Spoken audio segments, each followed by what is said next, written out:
ఈ రోజుల్లో నెయ్యి కొనాలంటే అంతా ఇంత రేట్లయితే చెప్పట్లేదు బయట.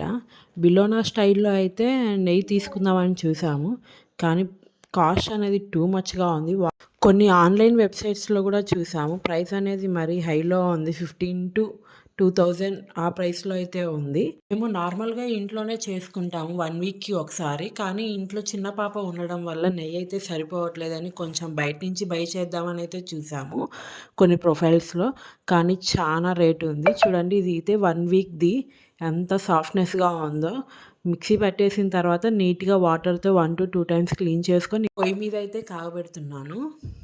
ఇంట్లో నెయ్యి ఉన్నప్పుడైతే అర్థం కాలేదు. ఇప్పుడు నెయ్యి ఉండకపోవడం వల్ల బాగా అర్థమైతుంది. బయట నుంచి కొనాలన్నా గూడా. అవును. మాకు బర్రెలైతే ఉన్నాయి. ప్యూర్ ఘీ అయితే తీసుకుంటాము ఇంట్లోనే మేము. నెయ్యిలో వేసిన కరివేపాకునైతే ఆ రోజు చేసే కర్రీలో పోపులో అయితే వేస్తాను. మీలో ఎంతమందికి నాలా ఓసీడీ ప్రాబ్లమ్ ఉంది?